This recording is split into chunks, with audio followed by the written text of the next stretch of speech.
हम अक्सर इतिहास के बड़े बड़े वैज्ञानिकों और उनके इन्वेंशंस की बातें करते हैं, लेकिन हम उन गुमनाम मददगारों को भूल जाते हैं जो उनके साए में रहकर काम करते हैं। एक लड़की होने के नाते मुझे इस फिल्म की कहानी ने इसलिए छुआ क्योंकि यह सिर्फ एक मॉन्स्टर की कहानी नहीं है, बल्कि यह दो ऐसे लड़कों की कहानी है जिनकी दोस्ती ने मौत को भी चुनौती दे दी थी। साल 2015 में आई फिल्म विक्टर फ्रैंकेनस्टीन हमें उस मशहूर कहानी के एक बिल्कुल नए पहलू में ले जाती है। इस कहानी को खुद विक्टर फ्रैंकेनस्टीन नहीं, बल्कि उसका सबसे वफादार दोस्त आइजो सुनाता है। कहानी की शुरुआत होती है लंदन के एक बेहद क्रूर सर्कस से। यहाँ एक नामहीन लड़का रहता है जिसका एक बहुत बड़ा कुबड़ है। सर्कस के लोग उसे जानवर की तरह पीटते हैं, लेकिन वो लड़का अंदर से एक जीनियस है।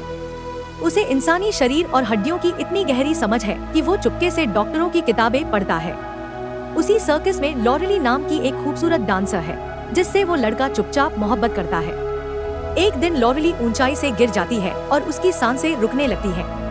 तभी भीड़ में से निकलकर वो कुबड़ वाला लड़का अपनी समझदारी से उसकी वर्टेब्रा यानी रीढ़ की हड्डी को ठीक करके उसकी जान बचा लेता है। यह सब दूर खड़ा एक रईस और सन की मेडिकल स्टूडेंट देख रहा था जिसका नाम था विक्टर फ्रैंकेनस्टीन। विक्टर उस लड़के के हुनर को पहचान लेता है और उसे उस नरक जैसे सर्कस से आजाद कराकर अपने साथ ले आता है। विक्टर उस लड़के को अपने आलीशान घर लाता है और एक ऐसा डॉक्टर बनता है जो उसका दर्द दूर करता है। वो देखता है कि उसकी पीठ पर जो कुबड़ है वो कोई हड्डी की खराबी नहीं, बल्कि सालों से जमा हुआ एक भयंकर फोड़ा है। विक्टर उस मवाद को बाहर निकालता है और एक बेल्ट की मदद से उसकी रीढ़ की हड्डी को एकदम सीधा कर देता है। वो उसे नहाने के लिए कहता है, अच्छे कपड़े देता है और उसे समाज में एक नया नाम देता है, आइजर। आइजर के लिए विक्टर कोई मामूली इंसान नहीं था, वो उसका मसीहा था जिसने उसे एक नया जीवन दिया था। विक्टर आइजर को अपने साथ अपनी सीक्रेट लैब में ले जाता है जहां हर तरफ कांच के जार, बिजली की वेव्स और जानवरों के अंग रखे हुए थे। विक्टर आइजर को अपना वो सीक्रेट प्रोजेक्ट दिखाता है जिस पर वो सालों से काम कर रहा था। विक्टर कहता है कि बिजली की मदद से मरे हुए मांस में दोबारा जान डाली जा सकती है। आइजर अपनी वफादारी और मेडिकल की समझ के कारण विक्टर का पार्टनर बन जाता है। दोनों मिलकर रात दिन मेहनत करते हैं। वे बिजली के तारों और आर्टिफिशियल अंगों का इस्तेमाल करके एक ऐसा फॉर्मूला तैयार करते हैं जो मरे हुए जीवों को दोबारा जिंदा कर सके। आइजर की मदद से विक्टर का पहला बड़ा एक्सपेरिमेंट तैयार होता है। उन्होंने कई मरे हुए जानवरों के अंगों को आपस में सिलकर एक अजीब सा चिंपैंजी बनाया था जिसका नाम उन्होंने रखा था गॉर्डन। इस प्रोजेक्ट को और ज्यादा पैसा दिलाने के लिए विक्टर यूनिवर्सिटी के कुछ अमीर रईसों और स्टूडेंट्स को इकट्ठा करता है। रात के अंधेरे में उस हॉल के बीचों बीच गॉर्डन के शरीर में बिजली का तगड़ा करंट दौड़ाया जाता है। अचानक वो मरा हुआ चिंपैंजी अपनी आंखें खोलता है और चीखने लगता है। सब हैरान रह जाते हैं। विक्टर की खुशी का ठिकाना नहीं रहता, लेकिन यह खुशी कुछ ही पलों की थी। वो जिंदा हुआ जीव कोई आम जानवर नहीं था, वो दर्द और पागलपन से भरा हुआ एक मॉन्स्टर था। वो अपने पिंजरे को तोड़ देता है और वहाँ मौजूद लोगों पर हमला कर देता है। वो लॉरेली पर भी झपटता है जो अब सर्कस छोड़कर एक रईस घराने में रहने लगी थी। आइजर अपनी जान पर खेलकर लॉरेली को बचाता है और आखिरकार विक्टर उस पागल चिंपैंजी को गोली मारकर ढेर कर देता है।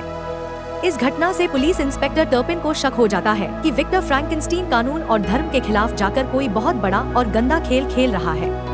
इस हादसे के बाद पुलिस इंस्पेक्टर टर्पिन विक्टर के पीछे पड़ जाता है। वो एक बेहद धार्मिक इंसान है जो मानता है कि जीवन देना सिर्फ भगवान का काम है और विक्टर शैतान का रास्ता चुन रहा है। वो विक्टर की लैब पर छापा मारता है, लेकिन विक्टर और आइजर अपनी जान बचाकर वहाँ से भाग निकलते हैं। अब आइजर को लगने लगता है कि वे कुछ गलत कर रही हैं। वो विक्टर से पूछता है कि आखिर वो इस सनक के पीछे इतना अंधा क्यों है। तब सामने आता है विक्टर फ्रैंकेनस्टीन का वो पुराना दर्द जिसे वो अपने दिल में छुपाए बैठा था। विक्टर रोते हुए बताता है कि जब वो छोटा था तो एक बर्फीले तूफान में उसका बड़ा भाई हेनरी एक एक्सीडेंट का शिकार हो गया था। विक्टर वहाँ मौजूद था, लेकिन वो डर के मारे अपने भाई को नहीं बचा पाया और उसका भाई ठंड से तड़प कर मर गया। विक्टर के पिता ने हमेशा हेनरी की मौत का जिम्मेदार विक्टर को माना। विक्टर कहता है कि वो कोई मॉन्स्टर नहीं बना रहा, वो अपने भाई हेनरी को दोबारा जिंदा करना चाहता है ताकि वो अपने उस पुराने गुनाह और पछतावे से आजाद हो सके। एक भाई का अपनी जान से प्यारे भाई को खोने का यह दर्द आइजर को खामोश कर देता है।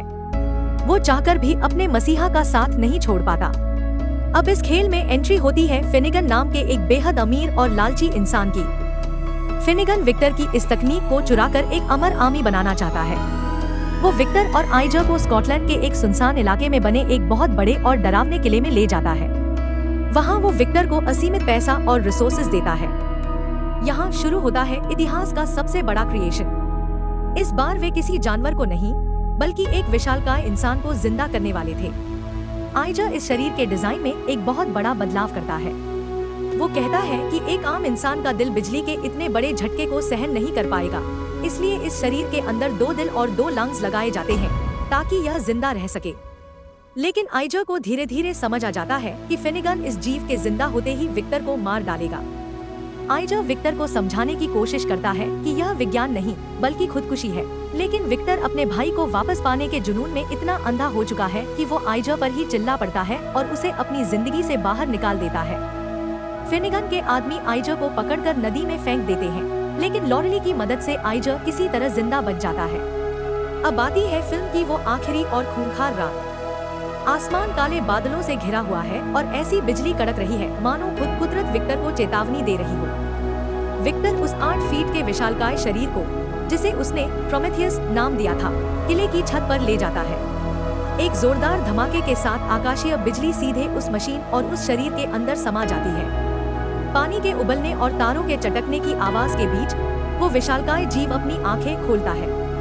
विक्टर पागलों की तरह हंसने लगता है और चिल्लाता है, हेनरी, तुम वापस आ गए। लेकिन जैसे ही वो जीव उठ खड़ा होता है, विक्टर का भ्रम टूट जाता है। वो उसका भाई हेनरी नहीं था। उसके अंदर कोई आत्मा नहीं थी। वो सिर्फ मांस और हड्डियों का एक हिंसक और डरावना लोखड़ा था जो सिर्फ तबाही मचाना जानता था।